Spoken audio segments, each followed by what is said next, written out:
Bertrand Villemer, bonjour. Vous êtes expert en aéronautique, ancien pilote d'essai vous-même. Alors il est encore tôt pour tirer des conclusions sur ce qui s'est passé réellement ce matin au-dessus de la vallée de la Blanche dans les Alpes de Haute-Provence.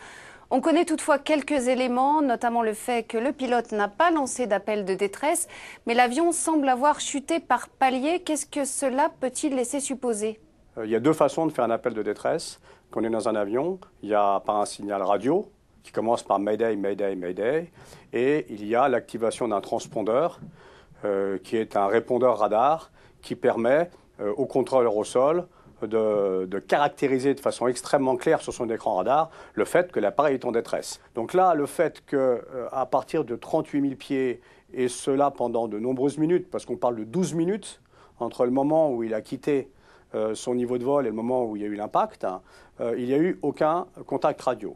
Alors, ça peut ne pas être surprenant, tout simplement parce que lorsqu'on a un problème dans un avion, la première chose que l'on fait, c'est d'assurer le contrôle de l'appareil. Une fois qu'on a assuré la trajectoire de l'appareil, on fait le bilan de la panne et on essaye de résorber la panne.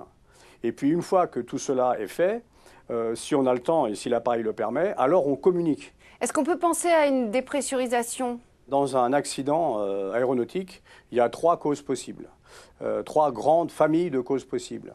Il y a les causes techniques, le matériel, pour parler simple. Il y a l'environnement, la météo, les lignes électriques, les oiseaux, etc. Et l'homme, l'humain. Bien souvent, d'expérience, on se rend compte qu'un accident n'a jamais qu'une cause. Mais il y a des causes racines, il y a des causes aggravantes, il y a des causes principales. Il y a un environnement, un enchaînement d'événements qui fait que l'accident arrive. Alors, l'avion en question avait été mis en circulation en 1991. Il avait donc 24 ans. Est-ce que c'est vieux pour un avion ? La réponse est non. Non, si il répond à des standards de maintenance européens.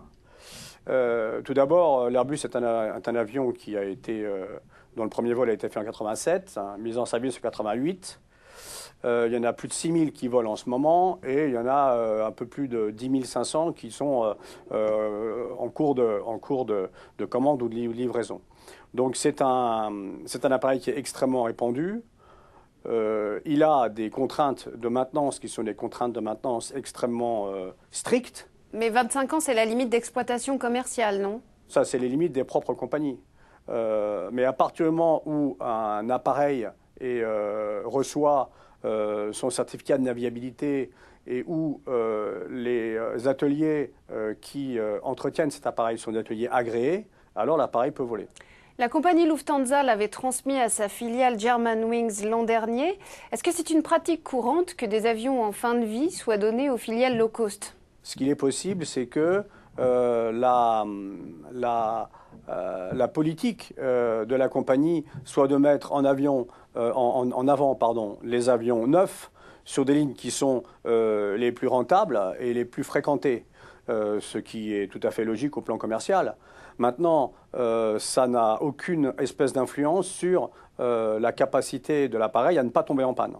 Je vous remercie Bertrand Villemer. Je rappelle que vous êtes expert en aéronautique et ancien pilote d'essai. Merci d'avoir répondu à nos questions.